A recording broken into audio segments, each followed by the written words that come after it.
Hi everyone, and welcome to the book Refuge, and welcome to another recommendations video. And today this is one that I had you guys vote on last week. I wanted you to let me know what is the next recommendations that you wanted to get, and you picked forbidden romance. So here's the thing that I wasn't thinking of when I made this poll, is that forbidden romance can mean a lot of different things. There can be a lot of different reasons why something can be forbidden. It can be considered taboo. It can be because there is danger involved. It could be a fantasy thing where there's like two species that can't be together, or it could be a racial thing where at the time something wasn't accepted based on like prejudices or things like that. So I decided that I would try to kind of like narrow this down a little bit just to, make my recommendations make a little bit more sense to you. And one other thing I want to mention before I get into what I'm doing for this is that I am now an Amazon affiliate. So any of these books that you're interested in purchasing, you can check out my Amazon storefront down below. And if you purchase using my link, I get a little bit of a commission and you get to purchase the books that you wanted. So let's go ahead and dive in. The tact that I decided to take with this is I didn't want to pick taboo, because taboo can fall into, basically it's mostly all dark romances, unless you're talking about age gap, because like age gap doesn't have to be dark, but it's usually taboo. And so I wanted to go down the track of romances that have obstacles in their way, and are considered forbidden, but not necessarily because they're taboo or of a sexual nature. So I actually have a good range of this. I have some that are YA, I have some that are adult, I have some that are romance, I have some, they're all romance. Sorry. I have some that are like the romance is a part of a larger story going on, with the romance itself being forbidden and not taboo. So let's go ahead and start with the couple YA suggestions that I have. This book is called Lovely War by Julie Berry. So this is one of my favorite reads from last year. And this actually is about the goddess Aphrodite gets caught cheating on her husband Hephaestus, and he puts her on trial basically for committing adultery. And she goes about proving to him that all the work that she puts into making sure that couples end up together, because he doesn't believe in love, which is kind of a funny thing. And so this seems super jerkish of him to do this to her, but I don't want to spoil it. But there's reasons why Aphrodite is willing to lay out all this evidence for Hephaestus. And it involves a bunch of different gods. We hear from Hades, we hear from Apollo, we hear from Ares, and all of these gods sharing their unique perspective show us these two different couples who are coming together during times of war and how their love stories happen. And so the reason I picked this for forbidden romance is that one of the couples is interracial. One of these couples, there is a African-American a band member who is in the armed forces, and he falls for the nurse. She's a singer, so she sings with his band basically, and they kind of fall for each other, and there are a lot of obstacles in their way besides it being wartime. This also is in like the 1940s, and it's still not considered acceptable for African American and white people to be married, which is ridiculous. But how this story handles it is amazing. But the reason why I said this is outside my track is I don't normally like reading books about war, but this one had such a unique premise, and it's so beautiful, and it's done so well, and both couples will just make you ache with longing. It's so beautiful. The next one I want to talk about is Daughter of Smoky Bone by Laini Taylor. This is a forbidden romance between a fallen angel and a demon, basically. And these demons are called, what's the word that we use for them? Chimera. I think they're called Chimera. And they are in this like epic age-old battle. And there's so many cool twists and turns in this story, I hate to say. And I will say that I'm not a huge fan of books 2 and 3. I actually only have kept the first one, but the love story between Akava and Karoo is so devastating and beautiful, and the obstacles in their way is so amazing. And I didn't know what kind of love story I was getting into with these people, but it will just make you ache in the most beautiful way. And I just adore this couple. Akava is the angel and Karoo is this chimera who she works with this one demon who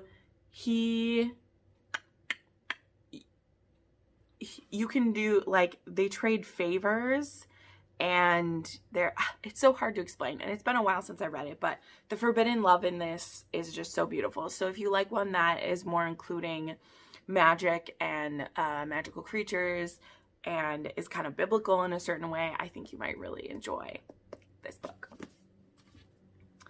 Sticking with one more kind of fantasy read, this is the wrong one. Pretend this is a discovery of witches. I'll just put the picture up. I can hold up the second one, I guess. This is a forbidden love story between a witch and a vampire. There's also the first season of it, I think, is supposed to be available on Hulu now. But this is about Matthew and Diana. And Diana is a witch who kind of has pushed aside her heritage. She doesn't want to be a practicing witch, but she actually is, of course, one of the most powerful witches in her line. And while she is doing research on this certain historical text, she comes into contact with a vampire named Matthew Claremont, and he is interested in the same text that she's interested in, and she's one of the few people, if not the only one, who is able to get her hands on this text and actually read it. And witches and vampires are in this like epic hate for each other, and these two have this connection that just can't be explained. And now this was the first like vampire book I had read in a long time. I didn't pick one up because I read this book like a little over a year ago now. I read anything quite like it in a very long time, and it just threw me right back into a love of it. And I'm hoping that once I do my Twilight reread and get really back into vampires, that I'll be able to finish off the series, because I still haven't read the last book. And it isn't because I didn't find the series interesting. It's just that it's very complicated, and there is different elements involved that make a fantasy series very complicated, and I'm trying not to spoil things. So yeah, but I really love that forbidden love, and if you're feeling like you want some more, you know, vampire action, maybe check that one out. Now let's move on to a couple historical romances that I have to share. So this one just broke my heart. This forbidden love is about, it's called The Earl Takes All by Lorraine Heath. And this is about Edward and Julia. And so Julia is actually married to Edward's twin brother. And they have this encounter many, many years ago, before Julia actually marries the twin, where Edward gets mistaken for his twin, and he actually kisses Julia, and he becomes kind of obsessed with her. She finds out that he was pretending to be his brother, and she's just so horrified, and from that point on, she keeps this distance between them, and is just very standoffish with him. And it's because she was a little bit attracted in that moment too, and she feels super guilty, and she's able to blame it on the fact that he looks just like his brother, but that's not completely it. So a tragedy has happened though, and Edward's twin brother dies when they are on a trip to Africa. They are like gaming there, and his brother gets killed by a wild boar or an ape or something like that. Mother asked him, because his wife is pregnant back home, and they have lost like 2 or 3 other babies previously. And so he asked him not to tell his brother that he died. So Edward basically takes over his brother's life. Because here's the crazy thing. He actually is the Earl now, because unless the baby is a boy, he would be the one taking over the title. So it's this crazy catch-22 where he has to pretend to be his brother. He can never let anybody know who he really is. And even if he did, and this baby's a girl, he would get to be the Earl anyway, but he would lose the girl.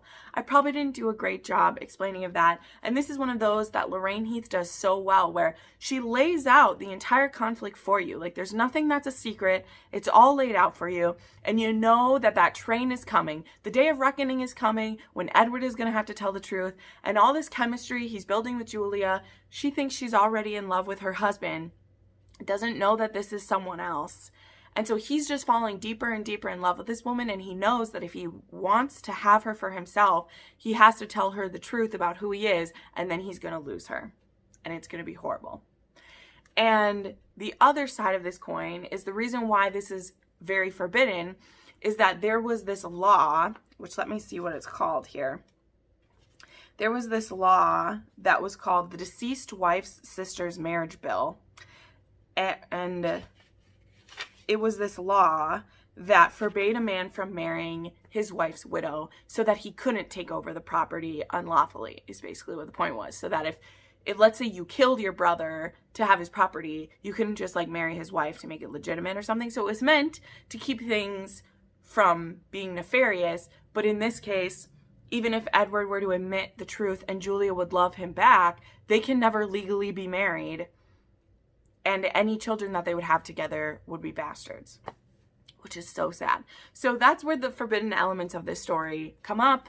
How it all works out, I can't say to you, but I cried and just love this series so much. The Hellions of Havisham, the entire trilogy, is both beautiful and achingly painful in every way possible, and you should definitely check it out. The other historical romance I want to talk about is, again, The Magic by Lisa Kleypas.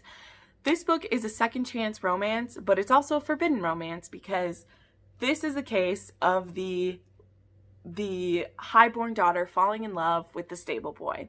And they have this epic whirlwind romance as children, and then to save Matthew from being ruined, from her father ruining his life, she has to get him to leave her. So she persuades him that she was only using him for pleasure and that she didn't really ever care about him, and convinces him to leave her. And then she's miserable. And so for the next 9 years, she lives her life as a spinster, never even trying to find any other kind of love, because all she wants is Matthew, but she knows that she can never have him. Until he comes back, and he's made his fortune in America, and he is coming rushing into, I just flipped my hair. He's coming rushing back to get his revenge on her for not loving him the way that he loved her. And he plans to come in, seduce her, ruin her, and get out of there. Only Aline wants it. And she's almost willing to just give him his due. Like, she feels like he deserves this revenge on her. And so it gets them into this interesting case because he's like, well, I don't just want you to roll over and play dead. Like, I wanted this to like be a fight between the two of us. And it's just so beautiful. There's so much more going on in this story. There is a there's a secondary love story in this book that is my most favorite secondary love story I've ever read. And honestly, I think it gets almost the same amount of time. Like, people call it a secondary love, but it's just as important as the main one. And I adore them. I adore them. This is kind of a prequel to the Wallflower series by Lisa Kleypas. And I think it's a beautiful take on forbidden romance. And, you know, once all the people are gone that were making it forbidden, are you going to make your move now? Or was it just fun because it was forbidden at the time? Let's talk about two mafia romances, which are always so much fun when they're forbidden, aren't they? I've been talking about this book a lot again lately because I have been on kind of a mafia spin of books, and that's The Italian by T.L. Swan. This is the case of, this is another kind of secondhand love story where this girl is on a vacation with her friend. She meets this hot Italian. They have a weekend of pleasure together. They agree to meet up again in a few weeks, and when the girl comes back, he's a completely different man. And it's because he's had to take over his father's mafia, and he doesn't want this girl involved in it. So he kind of scares her away. He's really mean to her, chases her out.